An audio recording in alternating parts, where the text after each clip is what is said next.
ઘણા વૈષ્ણવ કે સર્વોત્તમ સ્તોત્ર કરવું તો છે પણ અઘરું લાગે છે. અઘરું લાગતું હોય તો મારી પાસે બહુ સહેલો ઉપાય છે. કાલથી 2 વાર વધારે કરજો તો જલ્દી આવડી જશે. પણ છોડી દેશો ને એવી રાહ બેઠા રહેશો કે ના મને આવડી જાય પછી કરું, એવું તો ક્યારેય થવાનું નથી. जो चीज नहीं आती उसको अधिक बार करना चाहिए तो वो जल्दी आ जाए, और उसको छोड़ दोगे तो कभी नहीं सीख पाओगे. ઘણા લોકોને સેવા કરવાનું કહીએ અમને આવડતી નથી એટલે કરતા નથી. આ તો એવું જ થયું કે મને તરતા આવડી જાય પછી પાણી ના અડું. ऐसा कभी हो सकता है कि नहीं मुझे तैरना आ जाएगा फिर ही जल को छूंगा. પેલા પાણીમાં કૂદે પછી તરતા આવડે, અને એટલા માટે કરશો તો આવડશે, પણ નહીં કરો તો ક્યારેય નહીં આવડે. અને એવું ક્યારે થવાનું નથી કે કોઈ એને ખબર પડી જાય કે મને બધું જ આવડી ગયું. અને હું તો એમ માનું કે શીખી જવામાં આનંદ નથી, सीखता રહેવામાં આનંદ છે. सीख जाने में आनंद नहीं होता. जिस दिन यूं लगे कि सब आ गया फिर तो आनंद ही चला जाएगा. पर रोज रोज कुछ नया सीखते हैं तो आनंद रहता है. आज ये नया किया, आज ये नया किया. અને અમારા તો પુષ્ટિ માર્ગ એ પ્રભુ જ એવા છે ને કે એમને એક ને એક વસ્તુ ચાલે જ નહીં. उनको तो नित्य नवीन कुछ नया चाहिए. नित्य लीला नित्य नवतम श्रुति न पामे पार. इनकी तो लीलाएं नित्य हैं, तो सेवा का प्रकार भी रोज नित्य होना चाहिए. રોજ કંઈક નવું કરવાનો આગ્રહ રાખો ઠાકોરજીની સેવામાં. પ્રભુ નવું શું ધર્યું છે એની પ્રતીક્ષામાં હોય છે. જો આપણે ત્યાં 2 વસ્તુઓ, એક હોય નેક ભોગ અને એક હોય અધકીની સામગ્રી. नेक भोग એને કહેવાય કે જે આપણે નક્કી કર્યું હોય ઓછામાં ઓછું આટલું તો ધરીશું, कम से कम इतना तो धरेंगे ही. ये प्रभु का नेक भोग कहा जाता है. पर आज ये उत्सव आया, ये तिथि आई, ये मनोरथ आया, तो अधकी की सामग्री हम प्रभु का आरोगा. તમે કહો કે અમે તો મિશ્રી ભોગ ધરીએ છે, વાંધો નહીં, એને કેસરવાળી કરીને ધરાય ને, એને જુદા જુદા આકારમાં સિદ્ધ કરીને ધરાય ને. જેને કંઈક નવું કરવું જ છે એ મિશ્રી ભોગમાં પણ ઘણું બધું નવું કરી શકે છે, पर कुछ नया करने का प्रयास होना चाहिए. कछुक मनोरथ के पकवान थार संजोवती सुंदरबान. प्रात समय उठी के ब्रज बाला गावत मंगल गीत रसाला. हरिराय जी नित्य लीला में कहते हैं कि नेक भोग तो धरा है गोपीजनों ने कि माखन दूध दयो मिठाई ओटो दूध कपूर मिला, वो सब तो नेक भोग धरा है. पर कछुक मनोरथ के पकवान थार संजोवती सुंदरबान. कुछ अधकी की सामग्री, कुछ विशेष सामग्री गोपीजनों ने धरी. कुछ नया करने का प्रयास, कोशिश करो, प्रयास करो, आ जाएगा. तो तदुक्तम अपि दुर्बोधम. महाप्रभु जी की वाणी तो दुर्बोध है, कैसे समझ में आए. देखो हमारे यहां ये क्रम था कि जब भी कोई ग्रंथ पढ़ने जाओ महाप्रभु जी का तो उससे पहले सर्वोत्तम स्तोत्र का एक पाठ कर लो. और जब एक पाठ कर कर आप जब महाप्रभु जी का ग्रंथों का अध्ययन करोगे तो उनकी कृपा से सब सरल हो जाएगा, सब सुगम हो जाएगा, समझ में आने लगेगा. इसलिए जब भी महाप्रभु जी के ग्रंथों का अवगाहन करना हो तो एक क्रम बना लो. पहले एक सर्वोत्तम स्तोत्र का पाठ करो. श्री वल्लभ की ऐसी कृपा होगी, स्फुरित हो तो सब ज्ञान, सभी सहज में समझ में आने लगेगा. तदुक्तम अपि दुर्बोधम सुबोधम साध्यता तथा. और वो सुबोध हो, इसलिए तन्नामाष्टोत्तर शतम प्रवक्ष्याम्य खिलाधर. और इसलिए ये 108 नाम मैं कहता हूं. और ये कैसे हैं 108 नाम? अखिला रुतः, समस्त पापों का नाश करने वाले हैं, समस्त अपराधों का नाश करने वाले हैं. तो ये अपराध कौन से हैं? देखो, कई भौतिक पाप होते हैं, कई आध्यात्मिक अपराध होते हैं, कई आधिदैविक अपराध होते हैं. वार्ता साहित्य में आप देखो 3 जन्म की वार्ताएं आती हैं तो पूर्व में लीला का चरित्र आता है, और लीला चरित्र में गोपी स्वरूप से जो भी आधिदैविक स्थान में अपराध हुआ, दोष हुआ, और वह जीव भूतल पर आया, वो आधिदैविक. वैसे ही सेवा के आध्यात्मिक जगत के कई अपराध हैं. जैसे महाप्रभु जी की वाणी में श्रद्धा न रखना, यह वैष्णवी अपराध है. यूं હવે કે મહાપ્રભુજી તો 500 વર્ષ પહેલા કહી ગયા, હવે તો જમાનો બદલાઈ ગયો છે, હવે તો સમય બદલાઈ ગયો છે, હવે શું? તો હવે શું બદલાયું છે? શું હવે ક્રોધ નથી આવતો? શું હવે ઈર્ષા નથી? શું હવે લોભ નથી? શું હવે દેશ દ્વેષ નથી?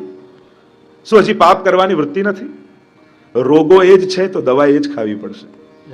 हम ये मानते हैं कि 500 वर्ष में सब कुछ बदल गया, पर देखने जाओ तो बीमारियां तो वही हैं, कहां बदलाई? इसलिए दवाई भी वही खानी पड़ेगी. तो पहला अपराध, महाप्रभु जी की वाणी में भरोसा नहीं रखना. गुरुवाणी में भरोसा न होना ये एक आध्यात्मिक अपराध है। श्रद्धा रखो। श्रद्धावान लभते ज्ञानम तत्पर संयते इंद्रिय। श्रद्धावान बनो। देखो हमारे वार्ता साहित्य में तो ऐसा प्रसंग आता है ना कि वो गुसाई जी के पास पूछने गया वैष्णव कि मेरे ठाकुर जी का नाम क्या। अबूझ वैष्णव था, उसको हुआ मेरे प्रभु का नाम पूछ कर आऊं, और पूछते पूछते गादी पर चढ़ गए। तो गुसाई जी ने कहा परे परे दूर जा। और उसको हुआ कि तो चलो गुरुदेव ने मेरे प्रभु का नाम दे दिया, मेरे ठाकुर जी का नाम परे है। अब परे का अर्थ होता है दूर जा, पर वार्ता बांचो तो उस परे नाम से ठाकुर जी नजदीक आ गए। अर्थ तो होता है दूर जा। अब तो रोज कुआ की पार में 2 पातल करें और प्रभु से विनती करें कि परे तू पहले आप भोग लगा, फिर मैं प्रसाद लूंगा, और तू नहीं आएगा तो मैं भी प्रसाद नहीं लूंगा। ठाकुर जी विचार करें, अरे दोष इसका नहीं है, तो ठाकुर जी का नाम पूछने गया, दोष गुसाई जी का नहीं, उन्होंने तो परे दूर जाओ कहा, तो दोष गुसाई जी का नहीं, दोष वैष्णव का नहीं, पर जो मैं नहीं गया तो मेरा दोष निश्चित है।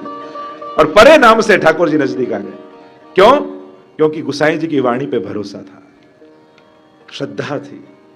बस ये भरोसा ही तारता है। और इसलिए वल्लभ की वाणी पे भरोसा रखो, श्रद्धा रखो। दूसरा अपराध, आचार्यों की वाणी को अपनी बुद्धि के मुताबिक अपने अनुकूल कर कर उसको समझना या उसका अर्थघटन करना, आ छल धर्म છે। મહાપ્રભુજી કયા આશયથી કઈ વાત કરે છે અને આપણે એનો આશય બદલી અને આપણી અનુકૂળ એ વાણીને ગોઠવી લઈએ તો આપણ દોષ છે। अब अनेक अपराधो છે, અત્યારે એનો વિસ્તાર નથી કરતો। अनेक अनेक आध्यात्मिक दोष हैं, पर सर्वोत्तम स्तोत्र के नाम का आश्रय करोगे, समस्त दोषों से महाप्रभु जी आपको निर्मूल कर देंगे। ये 108 नाम है, जो આપણે ત્યાં 108 ની સંખ્યાનું મહત્વ છે।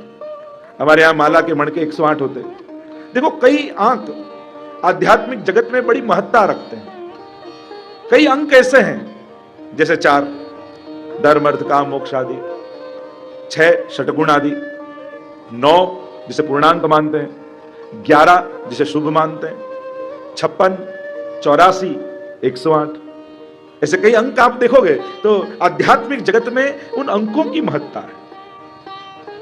108 के कई कई भाव हमारे वहां बताए गए। एक भाव तो यह बताया गया कि प्रभु द्वादशांग वही पुरुषाः, 12 अंग वाले परमात्मा है, इस प्रकार वेद ने कहा। भागवत जी में 12 स्कंद है, श्रीनाथ जी बाबा 12 अंग है। तो ठाकुर जी 12 अंग वाले हैं और भक्ति 9 प्रकार की है। श्रवणम कीर्तनम विष्णु हो, स्मरणम पाद सेवनम, अर्चनम वंदनम दास्यम, सख्यम आत्मनिवेदनम। तो 9 भक्ति और 12 अंग। तो प्रत्येक प्रभु के अंग में 9 प्रकार की हमारी भक्ति सिद्ध हो तो 12 9 108। तो सर्वांग में 9 भक्ति सिद्ध हो, इसलिए यह है 108 का अंक। वैसे कई भाव हैं, श्वासों की गिनती बताई गई, कई कई भाव बताए गए। 108 नाम श्री महाप्रभु जी के।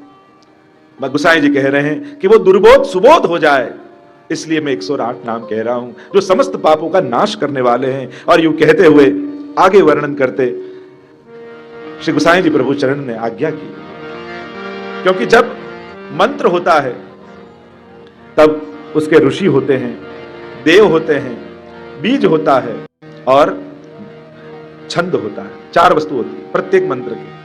और ये सर्वोत्तम स्तोत्र के एक एक नाम वो मंत्र है। तो उस मंत्र की महत्ता को समझाते हुए स्वयं गुसाई जी प्रभु चरण ने आज्ञा की। तो इस मंत्र का ऋषि कौन? गुसाई जी इस मंत्र, कोई पण मंत्र તમે જાપ કરો ત્યારે તમને આ 4 બાબતનું જ્ઞાન હોવું જોઈએ। मंत्र यूं ही फलित नहीं हो जाता। कई बार तो लोग अखबार में लेख बांचते हैं कि ओ ये मंत्र का ये प्रभाव, तो शुरू कर देते मंत्र जाप। આમ છાપાઓ વાંચીને મંત્ર ફલિત ન થાય, એનું વિધાન હોય, એની પ્રક્રિયા હોય, અને એ પ્રકારે દીક્ષિત થઈ જ્યારે મંત્ર જાપ કરીએ ત્યારે મંત્રો ફલિત થતા હોય છે। मननात् त्रायते इति मंत्र है, जो मन का रक्षण करे वो मंत्र है। और इसीलिए जो आप जो भी मंत्र जाप करते हो, ये मंत्र जाप करते समय ये 4 वस्तुओं का ज्ञान आपको होना चाहिए। सबसे पहला, इस मंत्र का ऋषि कौन है? ऋषि कौन? ऋषयः मंत्र दृष्टारः। किस ऋषि को यह मंत्र प्राप्त हुआ, उस ऋषि का नाम मालूम होना चाहिए। जैसे विश्वामित्र है, गायत्री ऋषि, गायत्री मंत्र का है। ऐसे अलग अलग मंत्रों के अलग अलग ऋषि हैं जिनको ये मंत्र પ્રાપ્ત હુએ, બનાય નહીં, અનુભવાય. તો આ સર્વોત્તમ સ્તોત્ર રૂપી 108 नाम रूपी मंत्रों ना ऋषि कौन है? तो गुसाई जी ने अपना परिचय देते हुए कहा, ऋषिर अग्नि कुमार अस्तु. अग्नि कुमार इस मंत्र के ऋषि हैं. स्वयं का परिचय अग्नि कुमार रूप से दिया, क्योंकि अन्य अन्य ऋषियों ने जो मंत्र देखे वो तो वेदों के हैं, वो वेदों में हैं, पर अग्नि कुमार कहकर आचार्यों ने टीका में लिखा है, अग्नि कुमारी का गोपीजनों को स्मरण किया है कि उस अग्नि कुमारी का गोपीजनों ने जो कात्यायनी व्रत किया और कात्यायनी व्रत करके जो मंत्र जाप किया, कात्यायनी महाभागे महायोगी नधीश्वरी, वो जो मंत्र, अभी उसका मैं विस्तार नहीं करता, पर वो मंत्र जाप किया वो तो वेदों में भी नहीं है. मतलब ऋषि जो साधारण हैं उनको तो वेदों के ही मंत्र का ज्ञान है, और उससे आगे तो वो विराम ले लेते हैं नेति नेति नेति कहकर. तो जो नेति नेति कहते हैं और जो ऋषि जान नहीं पाते, न इति, उन मंत्रों का ज्ञान ये गोपीजनों को है, और गोपीजन उस मंत्र को जानते हैं. इसीलिए गुसाई जी ने कहा ऋषिर अग्नि कुमार अस्तु. जो अग्नि कुमारी का आदि गोपीजनों ने जो मंत्रों का जाप किया वो मंत्र कोई वेदों में नहीं है, वो तो लीलात्मक मंत्र है और लीला रस का अनुभव करने के लिए है, उस प्रभु को पति रूप से पाने के लिए है. और इसीलिए कहा ये 108 नाम निगम प्रतिपाद्यम है, पर वेद भी उसको जान नहीं पाता, प्रतिपादन कर देता है, पर वो भी नेति नेति कर कर मौन हो जाता है. पर उस मंत्र को देखने वाले ये अग्नि कुमार श्री गुसाई जी हैं, जो वेद भी जिनको देख नहीं पाता. ऐसे अलौकिक मंत्र 108 सर्वोत्तम स्तोत्र में है. ऋषिर अग्नि कुमार अस्तु, ये मंत्र की मर्यादा के ऋषि कौन है? ऋषिर अग्नि कुमार अस्तु नामनां छंदो जगत्यसु. दूसरी बात आई मंत्र के लिए कि इसका छंद क्या है. देखो हमारे यहां प्रत्येक पाठ विविध प्रकार के छंदों में होता है, और उन शब्दों को उस छंद में बंधारण करके फिर उस पाठ को बोला जाता. तो ये सर्वोत्तम स्तोत्र का छंद कौन सा? क्योंकि जगत्यसौ, जो जगत में प्रसिद्ध है, वो अनुष्टुप छंद है. क्योंकि कई बार लोग प्रश्न करते हैं कि सर्वोत्तम स्तोत्र का हम पाठ करें तो नाम खंडित हो जाता है, तो नाम खंडित न हो ऐसे पाठ करें या छंदबद्ध ढंग से करें? तो उसका उत्तर स्वयं गुसाई जी ने दे दिया कि नामनाम छंदो जगत्यसौ, अनुष्टुप छंद में बंधारण से ही इसका पाठ करना चाहिए. जैसे आनंद परमानंद श्री कृष्णास्यम कृपानिधि, बस ये अनुष्टुप छंद 8-8 अक्षर में आप रुकते हो. तो 8 चौक 32, ये 32 अक्षर में क्यों छंद पसंद किया? क्योंकि 32 लक्षण वाले हमारे महाप्रभु जी हैं, इसीलिए 32 अक्षर वाला ये अनुष्टुप छंद पसंद किया. એટલે નામ ભલે ખંડિત થાય, છંદ ખંડિત નહીં કરો, સ્વચ્છંદ નહીં થઈ જવું, છંદબદ્ધ રહેવું. તો ઘણા પાઠ કરતા હોય ને આપણી તો જ્યારે નિયમ લીધો હોય કે 35 સર્વોત્તમ કરવા, પછી શરૂઆતના 3 પાઠ તો બહુ સરસ થાય અને પછી જે ગાડી ભાગે આપણી. ઘણા માળા ફેરવતા હોય ને, હવે પછી નિયમ લઈ લે કે 51 માળા કરવી, પછી આમ સુદર્શન ચક્રની જેમ ફેરવે માળા. नामनां छंदो जगत्यसौ. देखो प्रत्येक जप के विधान हैं. 2 वस्तु हैं, एक है स्मरण और दूसरा है जप. ઘણી વાર આપણે એમ સાંભળીએ કે ભાવ હોય ત્યાં સુધી કરો, મન ન લાગે પછી શું કરવાનું. અને ઘણી જગ્યાએ એમ સાંભળીએ કે ના, એક જગ્યાએ બેસી આટલી માળા તો કરવાની, જેટલા અક્ષરનો મંત્ર હોય એટલી માળા ફેરવવી. એવું પણ એક વિધાન પ્રસિદ્ધ છે. અષ્ટાક્ષર છે તો કે 8 માળા કરો, 9 યમનાષ્ટકના શ્લોકો છે તો કે 9 યમનાષ્ટક કરો, 35 શ્લોક સર્વોત્તમ સ્તોત્રના છે તો કે 35 પાઠ કરીશું. જેટલા શ્લોક કે જેટલા અક્ષર એટલું એની વાર ઉચ્ચારણ કરવાનું, એવું પણ એક વિધાન છે. જો સ્મરણમાં કોઈ નિયમો નથી, પણ જપના બધા જ નિયમો છે. જપમાં સંખ્યાનું પણ મહત્વ છે, જપમાં સ્થાનનું પણ મહત્વ છે, જપમાં માળાનું પણ મહત્વ છે. જપ એક સ્વતંત્ર અનુષ્ઠાન છે. જ્યારે જપ કરવા બેસો ત્યારે આ બધા વિધાનો ધ્યાન રાખવા પડે. પણ સ્મરણ કરો, સ્મરણ એ નવધા ભક્તિનું એક અંગ છે. श्रवणम कीर्तनम विष्णु हो, स्मरणम पाद सेवनम, अर्चनम वंदनम दास्यम, सख्यम आत्मनिवेदनम. तो स्मरण नवधा भक्ति का एक अंग है. और इसलिए स्मरण અને જપમાં ફરક શું? સ્મરણ કોને કહેવાય? જે સ્નેહને કારણે સહજ ઉદ્ભવે એને કહેવાય સ્મરણ. देखो 2 वस्तु है. ये नवधा नवधा भक्ति साधन रूप भी है और नवधा भक्ति फल रूप भी है. જે નવધા ભક્તિ છે સાધન રૂપ પણ અને ફલ રૂપ પણ. જેમ શ્રવણ, હું ભગવાનની કથા સાંભળવા જાઉં તો મને ભાવ થાય, મને પુણ્ય મળે, આ સાધન રૂપ શ્રવણ. પણ પ્રભુમાં એવો પ્રેમ જાગ્યો છે કે એમની કથા સાંભળ્યા વગર રહેવાતું નથી, આ ફલરૂપ શ્રવણ.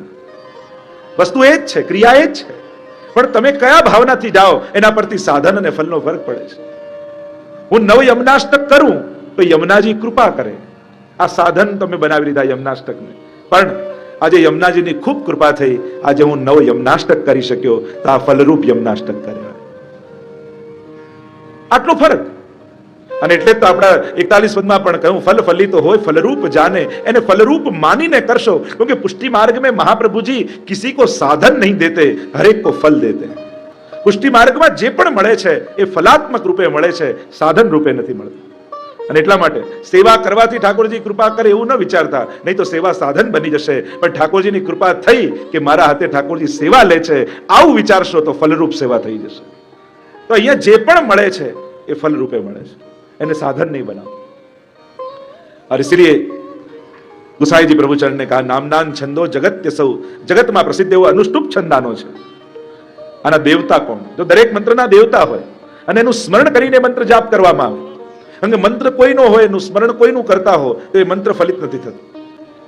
અહીંયા કહ્યું શ્રી કૃષ્ણાસ્યમ દેવતા છે. इस मंत्र के देवता कौन है? तो कहा श्री कृष्णास्य, आश्रय यानी मुखारविंद, प्रभु के मुखारविंद स्वरूप श्री महाप्रभु जी इस मंत्र के देवता है. કારણ કે એ મંત્રને ફલ એ દેવતા આપે, પણ દેવતાઓ મંત્રને આધીન હોય. મંત્ર આધીન સૌ દેવતા, આ ફરક છે. પ્રત્યેક દેવતા છે ને મંત્રને આધીન. નહીં તો ઘણીવાર લોકો પ્રશ્ન કરતા હોય કે હિરણ્યકશિપુએ તપ કર્યું ને આ દેવતા પ્રસન્ન થઈ ગયા, પેલા અસુરે તપ કર્યું, રાવણે તપ કર્યું ને આ દેવતા પ્રસન્ન થયા. એક વ્યક્તિ મને પૂછતા હતા કે આ અસુર હોવા છતાં તપ કરે, મંત્ર જાપ કરે ને દેવતાઓ પ્રસન્ન કેમ થઈ જાય? કારણ કે દેવતાઓ એ વ્યક્તિને નથી જોતા, એ લોકો મંત્રોને આધીન હોય છે, એટલે મંત્રને વશ થઈ એમને હાજર થવું પડે છે. જેટલાય દેવતાઓ છે બધા મંત્રને આધીન છે, પણ પ્રભુ तो स्नेह ने अधीन है. हमारे महाप्रभु जी तो भाव के अधीन है, और भक्त जब भाव से पाठ करता है तो महाप्रभु जी उस भक्त के वश हो जाते हैं. हमारे वार्ता साहित्य में देखो ना, कई कई ऐसे प्रसंग मिलेंगे, वल्लभ के नाम का अखंड जाप करते भक्त, श्री वल्लभ उनको वश हो गए. श्यामदास सुथार की वार्ता जो, कैसी आसक्ति महाप्रभु जी के चरणारविंद, एक क्षण श्री वल्लभ के बिना नहीं रह पाते. स्वयं महाप्रभु जी ने पादुका जी पधरा दी, साक्षात मेरा अनुभव तुम्हें इसमें होगा. ऐसी कृपा श्री वल्लभ की हुई. तो श्री कृष्णास्यम देवता, सर्वोत्तम स्तोत्र रूपी मंत्र के देवता स्वयं श्री महाप्रभु जी है. मतलब आप सर्वोत्तम स्तोत्र का पाठ करोगे तो स्वयं फल और कोई नहीं देगा, स्वयं श्री वल्लभ उसका फल देंगे आपको. श्री कृष्णास्यम देवता च बीजम कारुणिक प्रभु. प्रत्येक मंत्रનું એક બીજ હોય, અને એ બીજ કોણ? તો કે કારુણિક પ્રભુ, કૃપાલુ પ્રભુ. એ આ મંત્રના બીજ છે. આપણે જેની શરણે ગયા છીએ એ કોઈ જ્ઞાન માર્ગનો પરમાત્મા નથી, એ કોઈ કર્મ માર્ગનો પરમાત્મા નથી. આપણે કોની શરણે મહાપ્રભુજી આપણને મોકલ્યા કે ભગવાન અપી પુષ્ટિસ્થો, કૃપાલુ પરમાત્મા की शरण में हम गए. જેની પાસે જાઓ ને તમારા પાપોની જે સજા કરે ભગવાન નહીં, પણ તમારા પાપોને જે ક્ષમા કરી દે એ જ ભગવાન છે. हमारे श्रीनाथ जी बाबा जीव के साधन और कर्म को नहीं देखते, वह स्वस्वभाव से ही कृपा करते, और इसीलिए वह कृपालु हैं. राय जितनी सेवा को फल मानत मेरु समान. राय જેટલી કરેલી સેવાને પણ આપણામાં ને ભગવાનમાં ફરક એટલો કે આપણે રાઈ જેટલું કરીએ અને મેરુ જેટલું યાદ અપાવીએ, મેરુ જેટલું યાદ અપાવીએ, અને ઠાકોરજી રાઈ જેટલું ગ્રહણ કરીને મેરુ જેટલું સ્વીકારે છે, એનું ફળ આપે છે. એક વસ્તુ યાદ રાખજો, સેવા કરનાર વૈષ્ણવે આ બે વસ્તુથી સાવધાન રહેવું. એક, પોતાની કરેલી સેવા ક્યારે પણ ઠાકોરજીને યાદ અપાવી નહીં.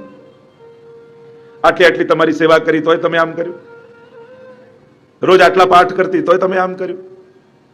ક્યારે પણ પોતાની કરેલી સેવા પ્રભુ આગળ ગણાવવી નહીં, કારણ કે જે દિવસે ગણાવશો એ દિવસે સમાપ્ત થઈ જશે. ઠાકોરજી કહે છે મેં તને કહ્યું તું મારી સેવા કર. कभी भी अपने की हुई सेवा अपने लिए हुए प्रभु के नाम कभी ठाकुर जी के आगे गिनाने नहीं. અને બીજી વાત, ઠાકોરજી પાસે જ્યારે પણ જાઓ ત્યારે હતાશ, નિરાશ યા દુઃખી થઈને ઠાકોરજી આગળ ક્યારે નહીં જાઓ. કારણ કે પ્રભુ તો બાલક હે. કોઈ નાના બાળક આગળ કોઈ રડતું હોય ને તો એ રડવા લાગે, અને કોઈ હસતું હોય તો એ હસવા લાગે. જો આપ પ્રભુ को प्रसन्न करना चाहते हो तो हमेशा प्रसन्न मुख से जाओ. ઘણાના ચહેરા એવા ચડેલા, પડેલા, ઉતરેલા, એવા ચહેરા લઈને જાય કે પ્રભુ દુઃખી થઈ જાય. એક વૈષ્ણવે નિયમ લીધો કે રોજ સવારે ઠાકોરજીના પહેલા દર્શન કરવા, જેથી આખો દિવસ સુધરે.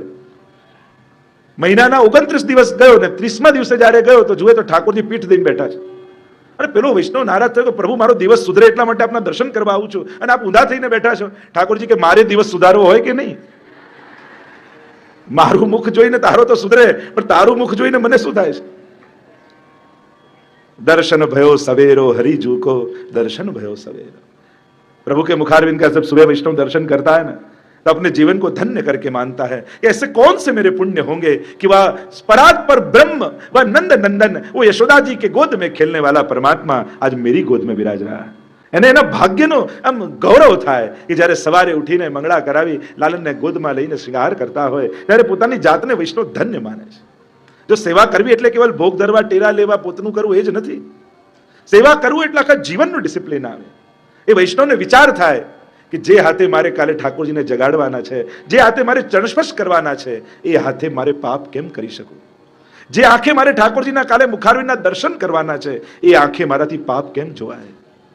જે જીવાથી મારે કાલે પ્રભુના ગુણગાન કરવાના છે, એ જીવાથી મારાથી કોઈની નિંદા કેમ થઈ શકે? આ એક વિચાર વૈષ્ણવને આવે છે કે કાલે મારે સવારે ઠાકોરજીને મારું મુખ બતાવવાનું છે. જો આજે પાપ કરીશ તો કાલે કેમ કરીને ઠાકોરજીને મંગળા કરાવી શકીશ? આ વિચાર વૈષ્ણવને આવે છે. સેવા કરનારો વૈષ્ણવ એના આખા જીવનને ધન્ય બનાવતો હોય છે. એવું આ દિવ્ય પુષ્ટિ માર્ગ મહાપ્રભુજી આપણને આપ્યો છે.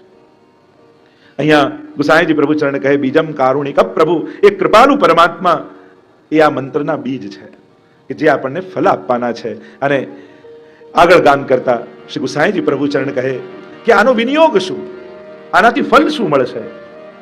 सर्वोत्तम स्तोत्र करने से प्राप्ति क्या होगी? ये कहते हुए गुसाई जी आज्ञा करते हैं આનો વિનિયોગ શેના માટે? એક વસ્તુ સ્પષ્ટ કરી લો, દીકરાના લગ્ન કરાવવા માટે આ પાઠ નથી, દુકાન ચલાવવા માટે આ પાઠ નથી, पैसा कमावा માટે આ પાઠ નથી. कई बार हम अलौकिक तत्वों का लौकिक वस्तु के उपार्जन के लिए उपयोग कर देते हैं. आचार्यों कहे ना कि मच्छर मारवा स्टेन गन નો उपयोग करे એવું કહેવાય. अरे जो काम अगरबत्ती जलाने से हो जाए उसको फिर स्टेन गन का थोड़ी उपयोग किया जाता है. लौकिक पामवा માટે अलौकिकનો પ્રયાસ ન થવો જોઈએ. જો ભગવાને તમને બુદ્ધિ પણ આપી છે, બુદ્ધિનો એવો ઉપયોગ કરો સંસારમાં કે મન બગાડવાનો વારો જ ના આવે. लौकिकता मन સુધી પહોંચે જ નહીં. बुद्धि का सदुपयोग करके संसार के सभी मार्ग निकाल लो. हृदय को तो ठाकुर जी के लिए रहने दो. જેમ આપણે કોઈ પણ વસ્તુ હોય કે આ અડતા નહીં, ઠાકોરજીની વસ્તુ છે, કારણ કે વાપરેલી વસ્તુ પ્રભુને ન ધરાય. તો આ મન ક્યાં ક્યાં વાપરીને આવીએ છે અને પછી ઠાકોરજીને કહીએ મારું મન ઠાકોરજીમાં લાગતું નથી, તો વાપરેલું ઠાકોરજી ક્યાંથી અંગીકાર કરે? हम कहते तो मन प्रभु में नहीं लगता, नहीं लगता. क्यों नहीं लगता? क्योंकि वो लेते नहीं, इसलिए. क्योंकि उपयोग की हुई वस्तु हो, महाप्रभु तो मना करते हैं, अर्धभुक्त वस्तु प्रभु को नहीं धरनी. तो वापरेली वस्तु होए प्रभु के अंगीकार करे. विषयाक्रांत देहानाम नावेश सर्वथा हरे. महाप्रभु जी आज्ञा करते हैं विषय से जलते हुए, जैसे बलते हुए घर में कोई रह नहीं पाता, वैसे ही जिसका हृदय विषयों से जल रहा है उसमें प्रभु भी नित्य वास नहीं कर पाते. इसका विनियोग क्या? विनियोगो भक्ति योग प्रतिबंध विनाशने. ભક્તિ યોગમાં આવતા પ્રતિબંધોનો નાશ કરવા માટે આનો વિનિયોગ છે. ભક્તિમાં જે કોઈ પણ પ્રતિબંધ આવતા હશે, આ સર્વોત્તમ સ્તોત્રનો પાઠ કરશો, એ સર્વ પ્રતિબંધોને ઠાકોરજી દૂર કરી દેશે, શ્રી મહાપ્રભુજી દૂર કરી દેશે. પ્રત્યેક પ્રતિબંધો જતા રહેશે. અરે સંસાર પ્રતિકૂળ છે ને સેવામાં મન નથી લાગતું ને, તો ઠાકોરજી સંસાર પણ અનુકૂળ કરી આપશે. સર્વોત્તમ સ્તોત્રની ટીકામાં ગોકુલનાથજી જ્યારે ટીકા લખી ત્યારે કહ્યું, શ્રી ગુસાઈજીને વંદન કરતા, નમન કરતા ગોકુલનાથજી કહે સર્વ અભિષ્ટ પ્રદાયક. ગુસાઈજીના ચરણારવિંદ કેવા છે કે સર્વ અભિષ્ટને આપનારા છે. તો કે બીજું બધું તો બીજા બધાની ઉપાસનાથી પણ મળે છે. ધન મેળવવું હોય તો આની ઉપાસનાથી પણ મળે, ઘર મેળવવું હોય તો આની ઉપાસનાથી મળે, પરિવાર જોઈતો હોય તો આની ઉપાસનાથી મળે, સંતતિ જોઈતી હોય તો આની ઉપાસનાથી મળે. જુદા જુદા દેવતાઓની ઉપાસનાથી પણ આ લૌકિક વસ્તુઓ મળી જાય છે. પછી આ ગુસાઈજીની કૃપાથી મળે એવું વૈષ્ણવ કેમ ઈચ્છે? સમજાવતા કહ્યું બંનેમાં ફરક છે. અન્ય દેવતાની ઉપાસનાથી જે મળે છે એ સંસાર વધારનારું હોય છે, પણ ગુસાईजी જે આપે છે એ अलौकिक साधनारू હોય છે. जैसे किसी से धन मिला तो उससे लौकिक बढ़ेगा, पर गुसाईजी की कृपा से मिला तो वो सेवा में उपयोग होगा. तो આવી કથા થઈ શકે, તો આવા ઉત્સવ થઈ શકે જે ગુસાईजीની કૃપાથી મળ્યું હોય. गुसाईजी की कृपा से घर मिलेगा तो ऐसा मिलेगा कि जिसमें ठाकुर जी के विराजने का स्थान हो, जहां प्रभु विराज सके. એમની કૃપાથી સંસાર મળશે તો એવા સંસારના લોકો મળશે, એવા પરિવારના વ્યક્તિઓ મળશે જે સેવામાં સહાયક હશે. આ ફરક છે. તો બીજાથી પણ મળે, ગુસાઈજી પણ આપે, બંનેમાં ફરક એટલો, પેલું લૌકિક વધારનારું હોય અને આ અલૌકિક સાધનારું હોય. તો વિનિયોગ ભક્તિ યોગમાં આવતા પ્રતિબંધોનો નાશ થાય અને પરમ ફલ આ કહેતા કહ્યું કૃષ્ણાધરા મૃતા સ્વાદ સિદ્ધિ રત્ર ન સંશય, કે આ સર્વોત્તમ સ્તોત્ર તો સાક્ષાત કૃષ્ણાધરા મૃત रूप છે, सुधा रूप है. मैंने पहले ही कहा ना, महाप्रभु जी दो स्वरूप से आराध्य है हमारे यहां, एक अग्नि स्वरूप और दूसरा सुधा स्वरूप. ये सुधा रूप है साक्षात, क्योंकि भगवत सुधा के संबंध के बिना भगवत लीला का अनुभव नहीं होता, भगवत रस की प्राप्ति नहीं होती.